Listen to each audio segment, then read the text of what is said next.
Join me tonight as we travel back in time to the bygone golden age of steamboat travel.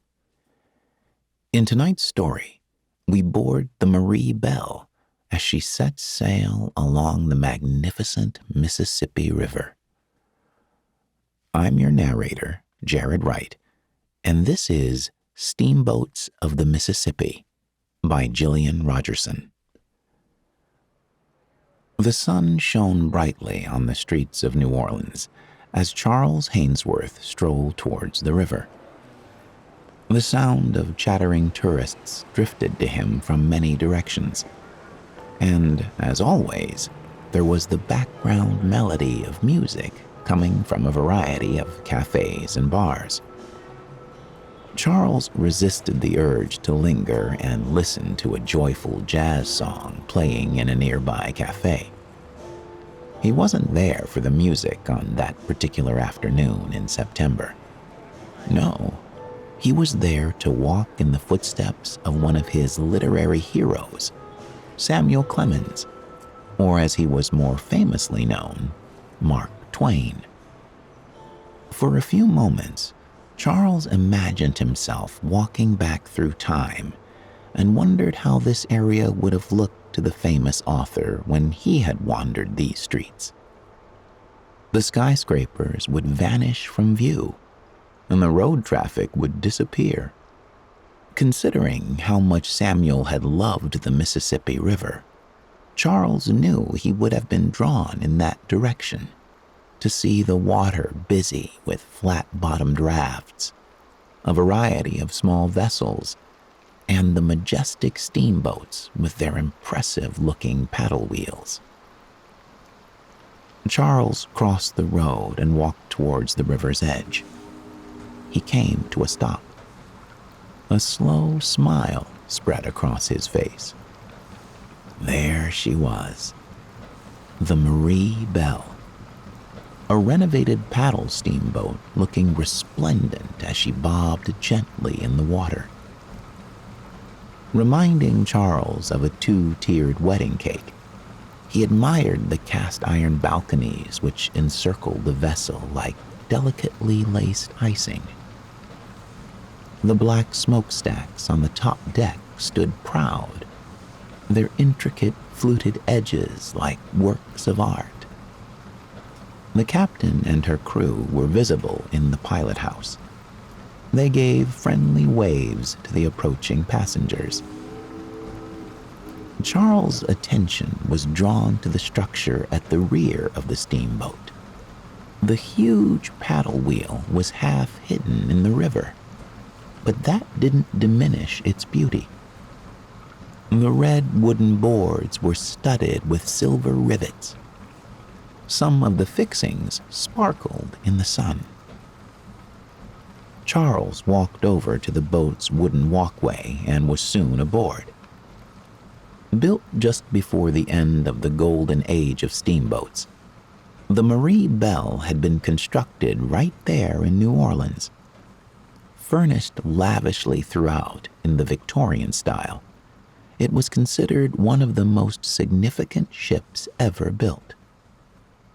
Crowds had traveled from nearby states to celebrate her maiden voyage. Tickets had been expensive, and only those of high standing were able to buy one. Even tickets for the lower areas of the boat had been beyond the modest wages of most locals. Charles had time to wander around the vessel before the journey commenced.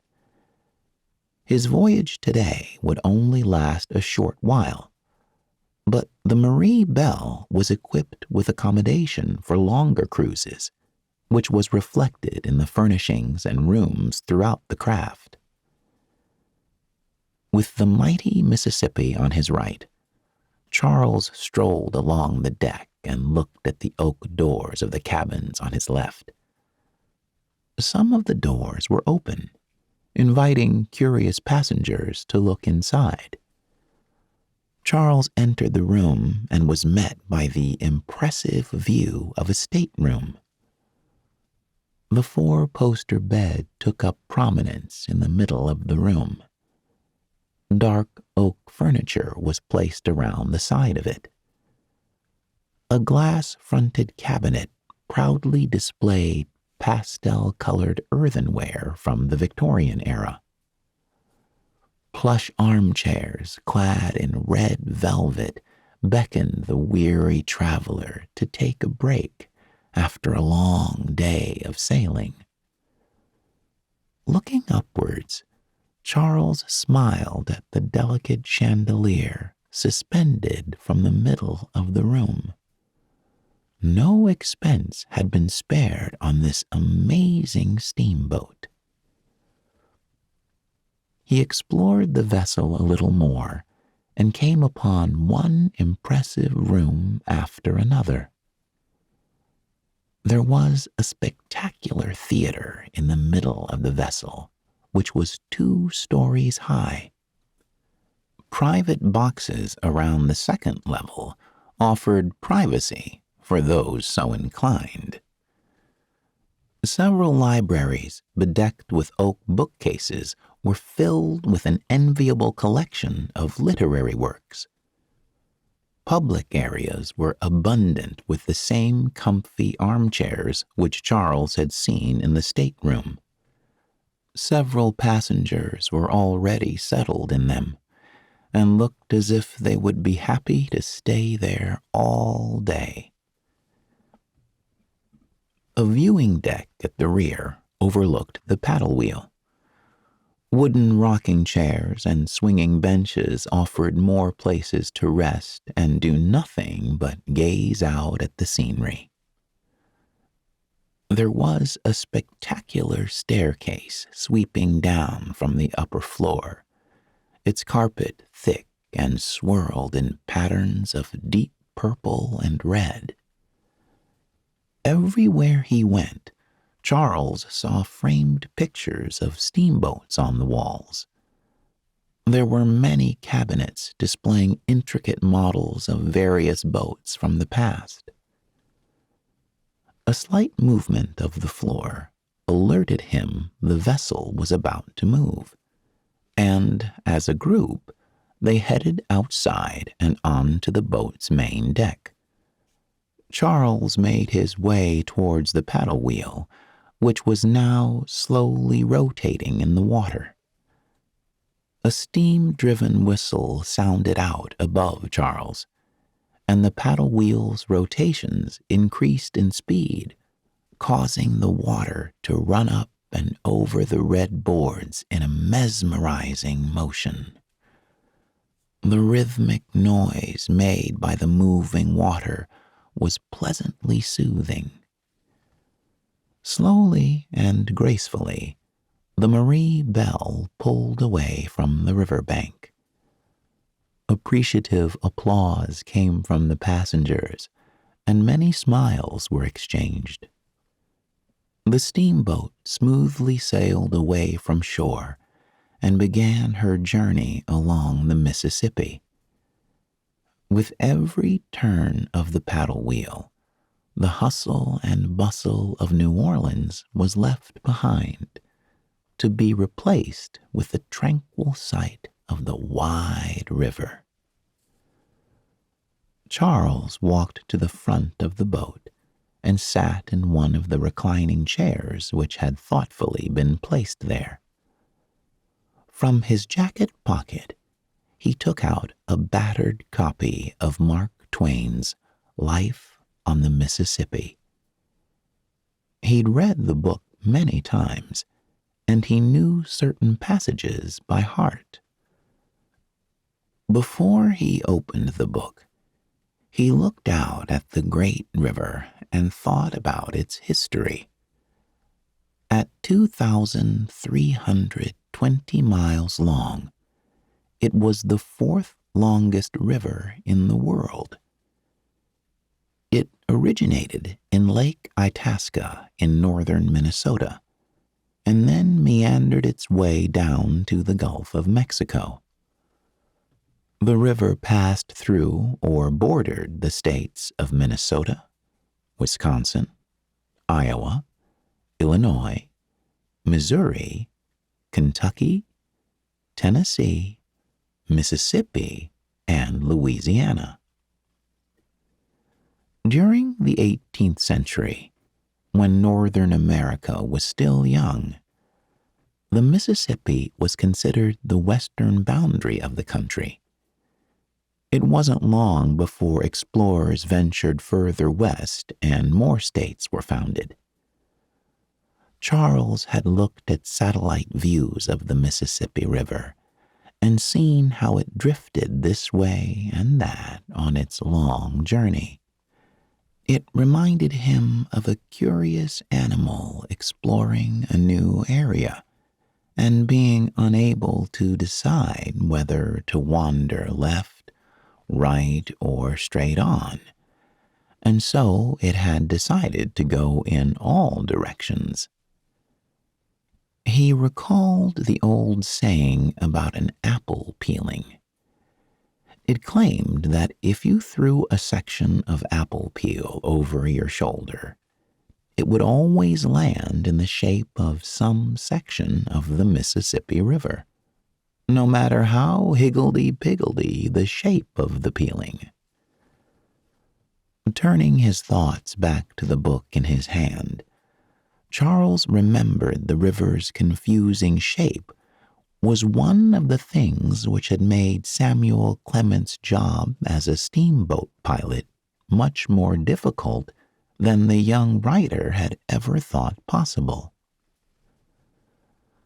Charles settled back on the chair and opened the book.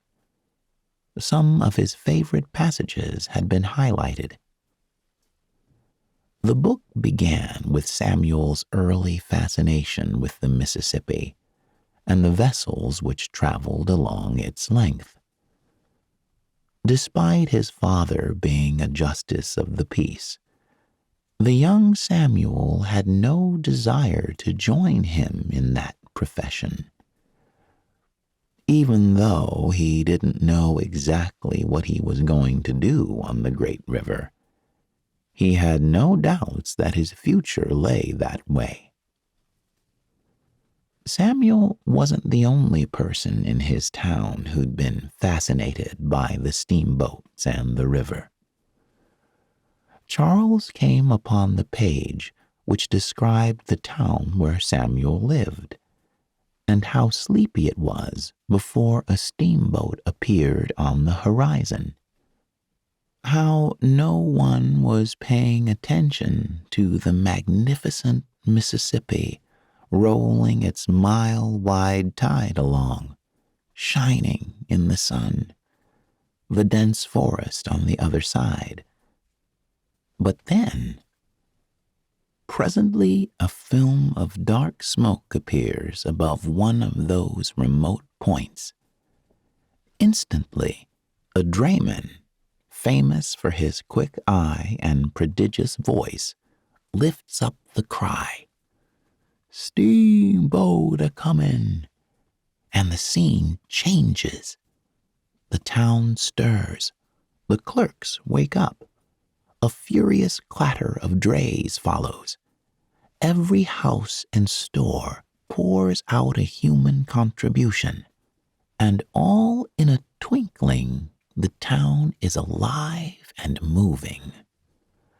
Drays, carts, men, boys, all go hurrying from many quarters to a common center, the wharf.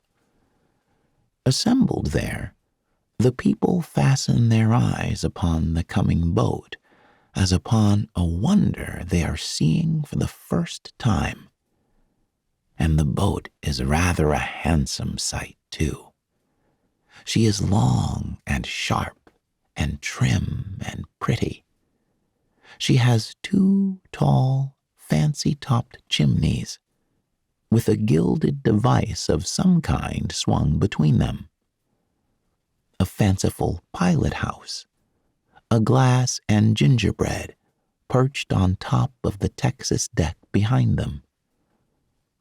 The paddle boxes are gorgeous, with a picture or with gilded rays above the boat's name. The boiler deck, the hurricane deck, and the Texas deck are fenced and ornamented with clean white railings. There is a flag gallantly flying from the jackstaff. The furnace doors are open and the fires glaring bravely. The upper decks are thick with passengers. The captain stands by the big bell, calm, imposing, the envy of all. Great volumes of the blackest smoke are rolling and tumbling out of the chimneys. The captain lifts his hand, a bell rings, the wheels stop. Then they turn back, churning the water to foam, and the steamer is at rest. Then such a scramble as there is to get aboard, and to get ashore, and to take in freight, and to discharge freight, all at one and the same time. 10 minutes later, the steamer is underway again, with no flag on the jackstaff and no black smoke issuing from the chimneys. With the occasional admiring glance at the river, Charles read more of the book. Not for the first time, he felt admiration for the young Samuel and his determination, which finally got him a job on board a steamboat. And after years of training, he became a pilot.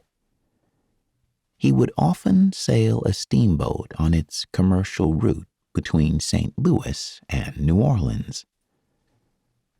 Yet the twisting and turning of the river didn't help Samuel in the learning of his trade. Charles turned to another page, which detailed a conversation between a perplexed young Samuel and his mentor as they discussed the confusing shape of the Mississippi. His mentor had explained to Samuel, "You see, this has got to be learned. There isn't any getting around it. A clear starlight night throws such heavy shadows that if you didn't know the shape of a shore perfectly, you would claw away from every bunch of timber, because you would take the black shadow of it for a solid cape. Then there's your pitch dark night. The river is a very different shape on a pitch dark night from what it is on a starlight night. Then there's your gray mist.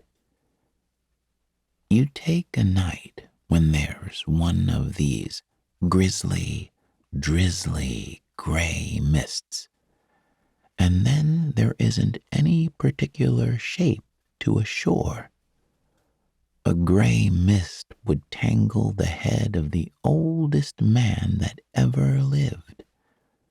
Well, then, different kinds of moonlight change the shape of the river in different ways. You see? Oh, don't say any more, please, Samuel had implored. Have I got to learn the shape of the river according to all these 500,000 different ways? If I try to carry all that cargo in my head, it would make me stoop-shouldered. No, you only learn the shape of the river, and you learn it with such absolute certainty that you can always steer by the shape that's in your head, and never mind the one that's before your eyes. Very well, I'll try it. But after I have learned it, can I depend on it? Will it keep the same form and not go fooling around? The Mississippi also had a tendency to change direction in the matter of hours thanks to cutoffs when the river would decide to take a shorter route. Charles read Samuel's views on the matter. A cutoff plays havoc with boundary lines and jurisdictions. A man living in the state of Mississippi today, and a cutoff occurs tonight, and tomorrow the man finds himself and his land on the other side of the river, within the boundaries and subject to the laws of the state of Louisiana. Charles put the book away and stood up.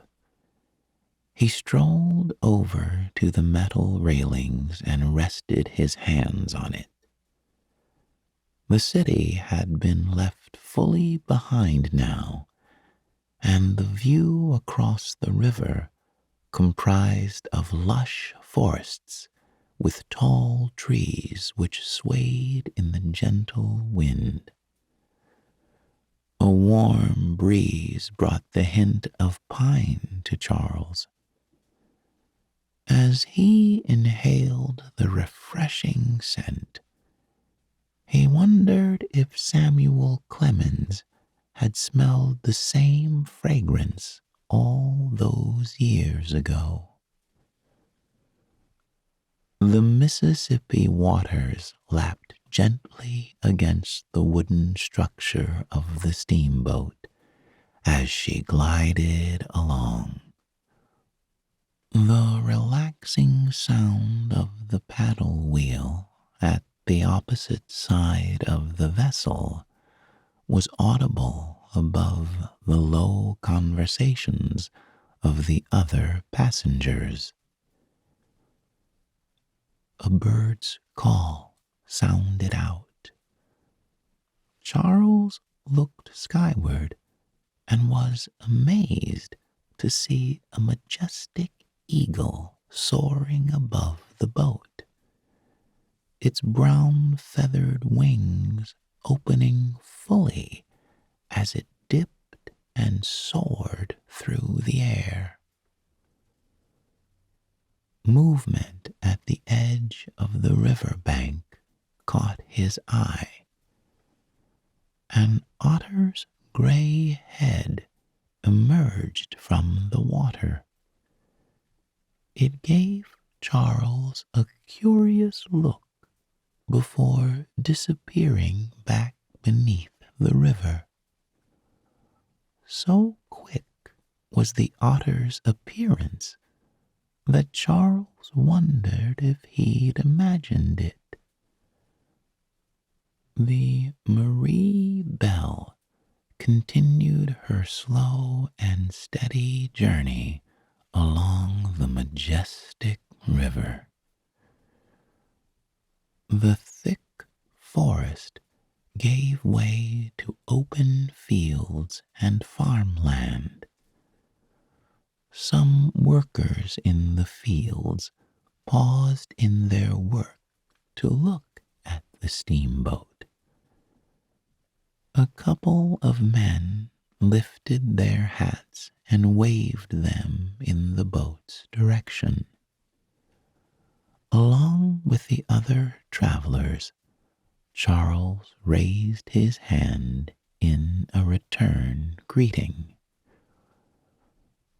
An announcement came over the loudspeaker to inform everyone the captain would be holding a talk at the front of the boat. Charles joined his fellow passengers as they gathered to face the smiling captain, who was clad in a pristine white uniform.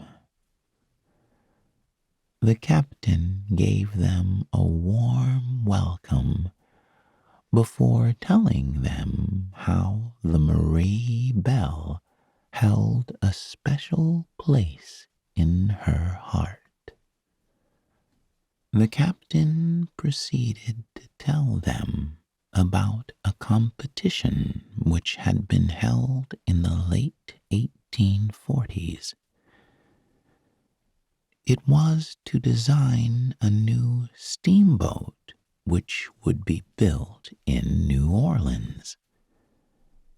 Many entries came forward, including one from a young woman who'd recently moved to New Orleans from a small town in France.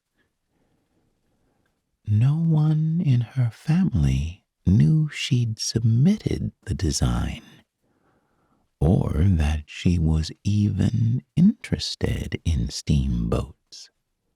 Such was the social attitude surrounding women at the time. The woman decided to use a man's name when sending her design in. To her utter delight, she won the competition. The captain cast a smile at her passengers and said, alas, when her real identity was discovered, her design was disqualified. The runner-up was given the prize instead.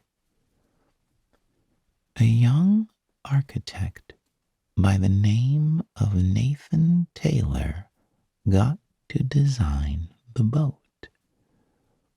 But the young woman didn't give up easily.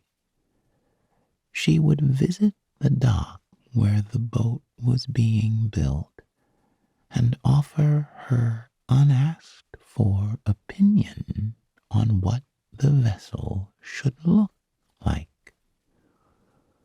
For a while, the architect did his best to ignore her and often escorted her back to her family home.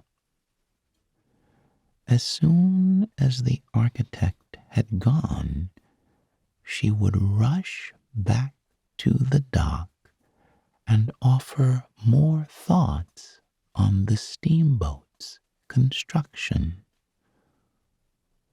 Like all good stories, the couple bickered for a while before seeing the value in the other's opinion. Many of the woman's designs were used in the building process.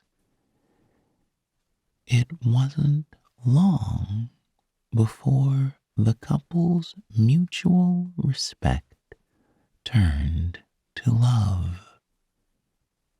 The architect, Nathan Taylor, proposed to the young woman on the day of this steamboat's maiden voyage. According to Nathan's original design, the name of the steamboat was to be the Mississippi Maid. But as you know, that isn't the name of this amazing boat. Marie Belle was used, which was the young woman's name. The captain paused for a few moments. And she was my ancestor, my 4 times great-grandmother. Not only was this steamboat named after her, but She was one of the few women who got to pilot a steamboat. It's a tremendous honor for me to be sailing this vessel today. The captain talked some more about the boat's history and her recent renovation work. Photographs were passed around, including a faded sepia one of Marie Belle and her husband. Charles could easily see the resemblance between the image of Marie Belle and the captain. A short while later, the captain said farewell and returned to her sailing duties. As the sky grew darker, Charles joined his companions at the front of the steamboat to watch the oncoming sunset.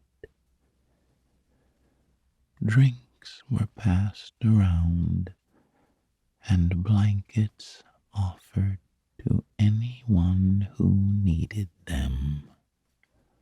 Swaths of indigo colored the sky, and a handful of stars appeared. Calling birds in the trees fell silent.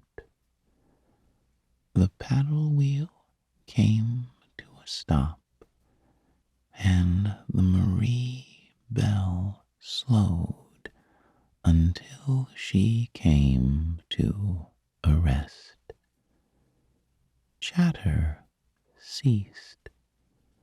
The air was still and quiet.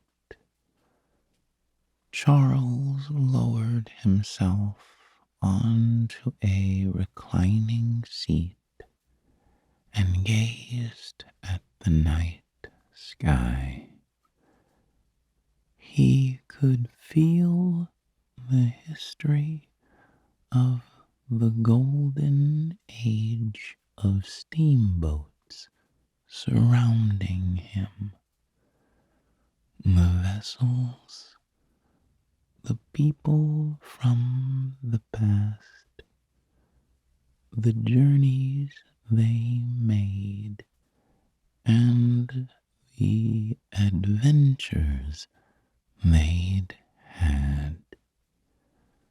But above all, he could feel the magic of the magnificent Mississippi River